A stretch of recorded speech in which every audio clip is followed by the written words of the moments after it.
Hey guys, welcome to my channel. My name's Amanda. I wish I'd remembered to bring my tripod, but I wasn't planning on videoing today. I'm here at the very beautiful Washougal Riverfront, and I just needed to be outside today. And being near water is just always something that is extremely soothing for me. I've been feeling really heavy emotions this last week, and on the drive here, I didn't listen to any music. I didn't call any friends. I just was like with myself and my thoughts, and that's why I wasn't gonna film here, but I kind of had an aha moment and I want to share it. It's been almost 1 year now since I got my autism diagnosis. I got my official diagnosis on October 10th, and it's September 12th right now. Speedboat is going by, making waves. When I first got my diagnosis, I was so happy. Like, it was like, okay, this makes sense. I'm autistic, and that's why everything that I've tried to do in my life has been so difficult. The neurotypical mask that we create when we're autistic people, it mimics neurotypical behaviors, but it's not authentic neurotypical because our brains aren't neurotypical. Our brains actually process the world in such an extremely different way than an allistic person does. And so when we were young, undiagnosed autistic people, we were trying to fit in, and so we created this mask of who we needed to be in order to fit in and make it through life. For many of us, that meant that like I was able to pass as neurotypical for short periods of time, and like I would make friends, but the friendships never lasted because I would miss social cues. I wouldn't understand different things that were being said to me. I didn't understand the subtext that was being had in conversations. Like, so many things now looking back, I understand because of my diagnosis. In my last video, I talked about a lot of missed opportunities that I didn't take because the anxiety I had because of being undiagnosed really affected life choices that I made. Now, almost a year later, after being diagnosed, another wave of realization has hit me. I'm autistic, and that answers so many things, but I'm always going to be autistic. And I love being autistic, and I'm proud to be autistic, but I'm autistic in a neurotypical society. And there's still so much systematic ableism, and the society is not set up for autistic way of thinking. Before my diagnosis, it was like this hamster wheel of always trying to fit in, trying so hard, and literally burning myself out because no matter how hard I tried, I was never ever going to meet up to neurotypical expectations because I'm not neurotypical. Now that I realize I'm autistic and ADHD, and I will always be autistic and ADHD, and that isn't going to change, it feels like a whole nother layer of grief that I have to process. I think that the new generation, the next generation of autistic people, I'm hoping like my channel and other people who are speaking out and trying to bring more awareness to autism. I've seen younger people in their 20s on TikTok and Instagram, and they are living a much more unmasked life, and I have hope that they are going to be able to integrate easier, because what's happening is I have been masked my whole life, and I'm working on the process of unmasking because being masked is detrimental to both our mental and our physical health. The problem is I've been masking for so long of my entire life that it's automatic. It's been trained into me to do these neurotypical behaviors and responses that sometimes I don't see it until it's too late. Another speedboat going by. So unmasking is going to be a really long process. I mean, I think the longer that you've gone masked with your undiagnosed, it's going to take I don't know how long to unmask and retrain my body back into my natural autistic tendencies.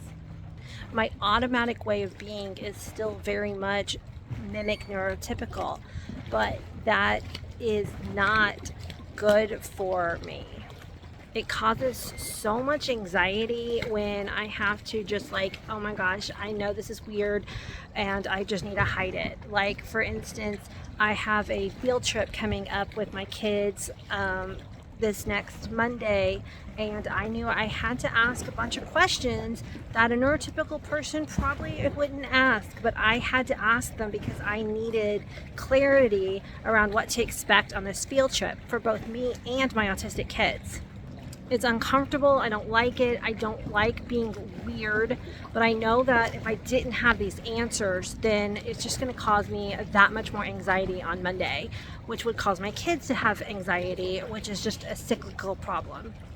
And I'm okay with embracing my autism. I'm proud to be autistic, but it's still frustrating when you have to go through that layer of still justifying your autism, because there's still so many people out there who don't understand that autism is a spectrum. They don't understand what that literally means, and they don't understand that our autistic brains process information so differently than their allistic brains. The other day, I wrote out a simple email to a horse stable asking specific questions about their program to see if it was going to be a good fit for my kids. And I tried to keep the email very short and simple, because a lot of times autistic people, we like to over explain. That's how it's framed from allistic people. They say that we over explain. For us, we're giving all the pertinent details and information up front. It's part of that bottom up versus top down thinking. We want to give all the information, but allistic brains can't read it all. That's too much information. They want it in bite-sized chunks. So I wrote a very simple email. I pared it down to like, what is the most important things that I need to know first? And I put those things in the email.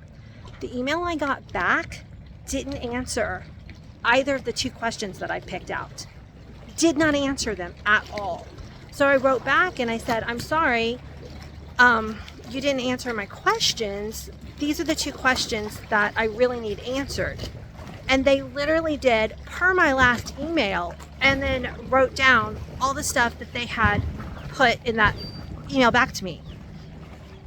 And I'm like, the answers still aren't there. They're literally not answering my question. Sometimes we're speaking the same language, but we are not understanding each other. And I'm like, I don't understand how I could have asked those questions any more simpler or differently to get the information that I need to know to find out if they are a good fit for me. What I did get is that they are not going to be a good fit for me. If they can't answer my first two questions, then obviously this business is not going to be a good fit for me. But that's just one tiny little example of something that happens on a daily basis, where I'm thinking and saying one thing, and society and other people hear completely different things than what I'm trying to ask or explain. Like, the communication is just not happening. I mean, honestly, guys, I asked two questions. I asked, do you have classes for teenagers? My kids are 15. And I asked, what are the class sizes? I'm looking for a group class of about 6 to 8 riders. They told me their billing schedule. I didn't ask about cost yet at all. Like, I figured that would be in a follow-up email, because I was trying to break it down into bite-sized questions for them. First, I wanted to just okay, I'm rambling, I'm going on a tangent, but that's the problem. Like, I thought I was so clear. And this is the thing. I'm always going to be autistic. I'm always going to have these questions that when I'm trying to get the information, whether it's at a doctor's office, whether it's for my child's school, whether it's for, finding out about a field trip, whether it's about ordering, groceries sometimes, because I've had problems with that too. Like, no matter what, there's barriers and obstacles to overcome in the communication between autistic and allistic people. And so I have to give a little update here about this email situation. because I was telling my husband about it and how I have such difficulty communicating via email. And we were talking about a whole different email problem with a therapist office that I was talking about today, where I had the same communication problem. And he was asking me some questions, and I said, it happens to me all the time. Like the other day with this horse email. And he's like, what horse email? So I was telling about him, and I had him read my email chain. And he read what I wrote, and he's like, they answered your question. And I'm like, no, they didn't. I said, I was hoping for a class size of 6 to 8 riders. Do you offer group lessons? I have twins. To me, now I see his point, but to me, I'm saying this is the size class that I'm wanting. I have twins, so I'm gonna have 2 of the riders. Do you offer classes of this size? Because a lot of the barns have classes of 4, and if I have 2 kids, or they have 3 or 4, and if I have 2 kids, 1 other rider is not gonna be a really good social class. Like, I'm looking for a social experience for my kids. So I'm like, 6 to 8 riders. He thought the way I worded it, they were thinking I was bringing 6 to 8 riders, like in a homeschool group, to them, and would they make a class for that many riders? Like, that's not what I asked at all. He's like, that's what your email sounded like to me. And I'm like, oh my God. Like, we're using the same language, but we don't understand each other at all. People. And before my diagnosis, I was left so bewildered. I was always left, what is wrong? Why am I doing? And it just like, I would go in circles. Now at least I have the answer, but it just, I'm feeling really trapped with that answer in this present moment. And y'all know that this vlog is an ongoing process of my diagnostic journey. And this is where I am today. And hopefully, I will pass through this stage and get to a brighter, more hopeful spot. But right now I'm feeling very overwhelmed with the fact that I am autistic and the rest of the world isn't ready for me. I really wanted to be here today with a friend, but I don't have a friend right now that wanted to go to the river with me. And so I told myself, you know what? Sometimes you just have to go and do things by yourself, and that's okay. And there's actually really good framing around that, where it's like, be your own best friend and create your own happiness. And there is power around that. There's also loneliness, and I'm not going to overstep that. And I'm trying to do the things to meet new people and make new friends. And there are barriers when you're autistic and have anxiety. And I'm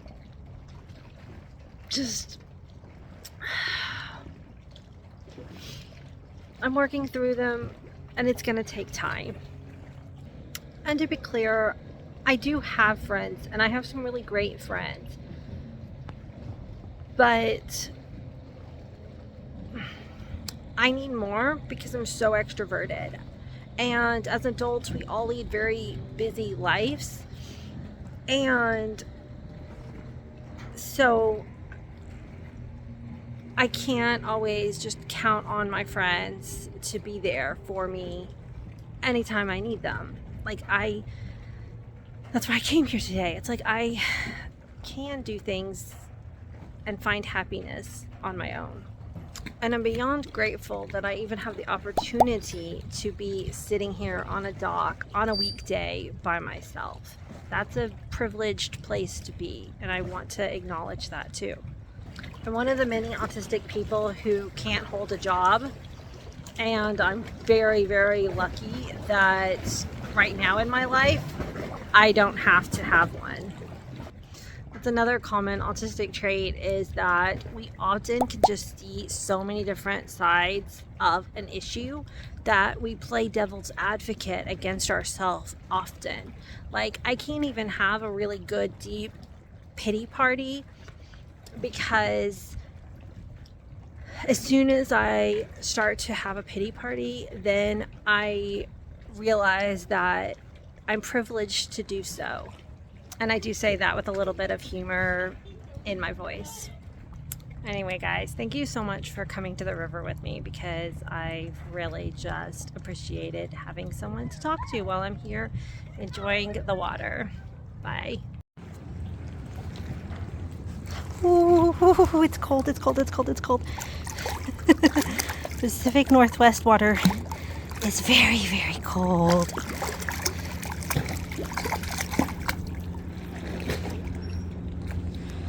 Sitting on the dock.